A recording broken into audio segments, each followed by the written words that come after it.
Middle ઇસ્ટમાં ચાલી રહેલા યુદ્ધના કારણે ગુજરાતમાં છેડાના લોકો પર પણ ગંભીર અસરો પડી રહી છે. યુદ્ધના કારણે આખા દેશમાં ગેસની તંગી ચાલી રહી છે, જેના કારણે સુરતમાં વહેલી સવારે પરપ્રાંતીય શ્રમિકો પોતાના વતન પરત જવા નીકળ્યા હતા. આ દરમિયાન આમ આદમી પાર્ટીના પદાધિકારીઓ, સુરત શહેર પ્રમુખ ધર્મેશ ભંડેરી, સુરત લોકસભા ઇન્ચાર્જ રજનીકાંત વાઘાણી અને નવસારી લોકસભા ઇન્ચાર્જ પંકજ તાયડેની આગેવાનીમાં માનવતાની દ્રષ્ટિએ શ્રમિકોને ફૂડ વિતરણ કરવામાં આવ્યું.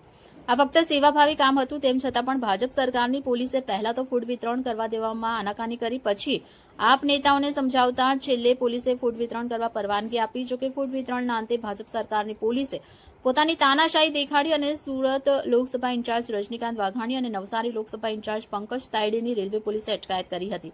થોડો સમય અટકાયત બાદ તેમને જવા દેવામાં આવ્યા હતા. જોકે આવા માનવતાસભર કામમાં પણ પોલીસની આવી હરકતને આમ આદમી પાર્ટી આ પગલાંને સખત શબ્દમાં વખોડે છે. આમ આદમી પાર્ટી સુરત શહેર પ્રમુખ ધર્મેશ ભંડેરીએ જણાવ્યું કે કોરોના કાળ દરમિયાન શ્રમિકો જે રીતે સુરતમાંથી પલાયન થયા હતા અને ઉદ્યોગોને માઠી અસર થઈ હતી, વેપાર ધંધા પડી ભાંગ્યા હતા, તેનું પુનરાવર્તન થતું અટકાવવા શ્રમિકો બચાવો, ઉદ્યોગ બચાવો હેઠળ અમે શ્રમિકોને મદદરૂપ થવા આવ્યા છે.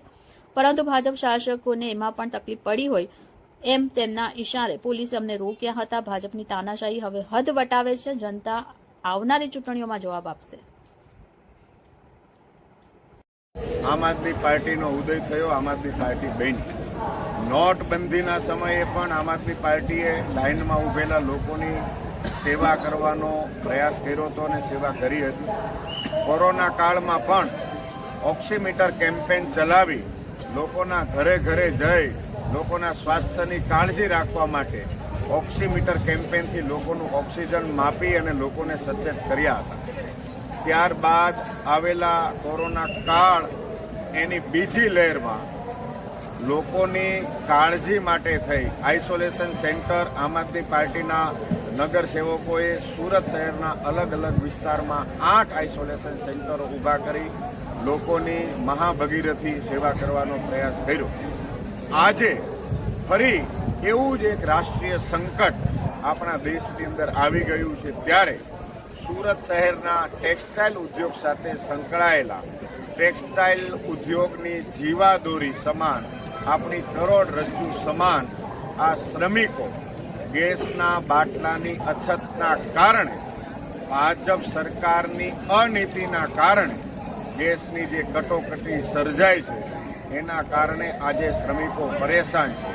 એમને જમવાની વ્યવસ્થા માટે ગેસની બોટલો નથી મળતી, એટલે પોતાના વતન ભણી જઈ રહ્યા છે. ત્યારે એમની સેવા કરવાના ભાવ સાથે આમ આદમી પાર્ટી સુરત શહેરની સમગ્ર ટીમ, તમામ નગરસેવકો સંગઠનની ટીમ આજે ઉધના રેલવે સ્ટેશન ખાતે ફૂડ પેકેટ વિતરણ કરવા માટે આવ્યા છીએ અને અમે એમની માફી માંગવા આવ્યા છીએ અને એમને વિનંતી કરવા આવ્યા છીએ કે તમે સૌ સુરતના ઉદ્યોગના પ્રાણ છો, કરોડરજ્જુ છો. અમે અમારાથી જેટલી યથાશક્તિ સેવા થઈ શકે એટલા પ્રયાસો કરીએ છીએ. આજે 22મી માર્ચ છે. આજનો દિવસ એટલે 22મી માર્ચ. આજથી 6 વર્ષ પહેલા આજના જ દિવસે 6 માર્ચ 2020ના રોજ આ દેશની અંદર જનતા કર્ફ્યુ લાગી હતી અને જનતા પરેશાન થઈ હતી. આજે એને 6 વર્ષ વ્યતીત થઈ ગયા. હજી આ સિસ્ટમમાં, આ વ્યવસ્થામાં કોઈ પણ પ્રકારનો બદલાવ આવ્યો જ નથી. ત્યારે આપણને એમ થાય કે સરકાર શું કરે છે. સામાન્ય માણસો હેરાન છે, નાના માણસો, ગરીબ માણસો, શ્રમિકો હેરાન છે. કોરોના કાળમાં આ જ પરિસ્થિતિ હતી. કોરોના કાળમાં નાનો માણસ, શ્રમિક માણસ, મધ્યમવર્ગીય માણસ પોતે હેરાન હતો. પોતાના પરિવાર માટે હોસ્પિટલની અંદર બેડ નહોતા મળતા, ઓક્સિજન નહોતા મળતા, ઇન્જેક્શન નહોતા મળતા અને ભાજપ સરકારના મળતિયા એ સમયે પણ આ લોકોને હેરાન કરવાના આશય સાથે જાણે કે આ આફતને અવસર બનાવી ઇન્જેક્શનના, ઓક્સિજનના કાળા બજારમાં મસ્ત હતા, વ્યસ્ત હતા. અને આજે એ જ પરિસ્થિતિ સેમ ટુ સેમ.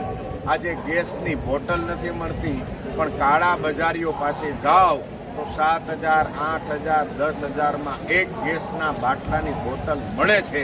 આ ભાજપ સરકાર કાળા બજારીઓની સરકાર હોય એવું સ્પષ્ટપણે જણાઈ આવે છે. 6 વર્ષ પહેલાની પરિસ્થિતિ એની એ જ પરિસ્થિતિ આજે છે. તે દિવસે લાઇનમાં ઊભા હતા, નોટબંધી સમયે લાઇનમાં ઊભા છીએ અને આજે શ્રમિકો પોતાના ઘરે જવા માટે કાલે સાંજથી લાઈન લગાવીને ઊભા છે. તમે જોઈ શકો છો કેટલી મોટી સંખ્યામાં, આ બાજુ તમે જુઓ હજારોની સંખ્યામાં અહીંયા લોકો લાઈન લગાવીને ઊભા છે. અમારાથી શક્ય એટલા પ્રયાસો અમે કરી રહ્યા છીએ.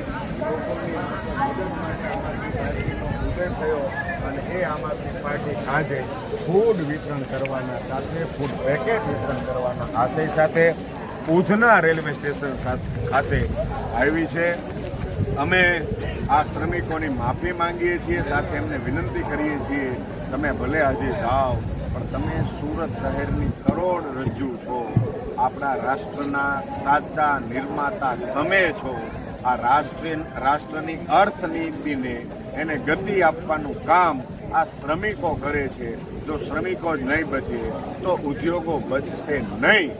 તે દિવસે ઉદ્યોગપતિઓને ઇન્જેક્શન, બાટલા, ગેસના, ઓક્સિજનના બાટલા બધું મળતું હતું.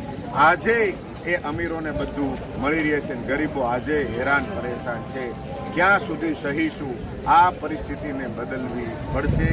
જય હિન્દ, જય જય ગરવી ગુજરાત. શ્રમિક બચાવો, ઉદ્યોગ બચાવો. શ્રમિક બચાવો, ઉદ્યોગ બચાવો. શ્રમિક બચાવો, ઉદ્યોગ બચાવો. બોલો ભારત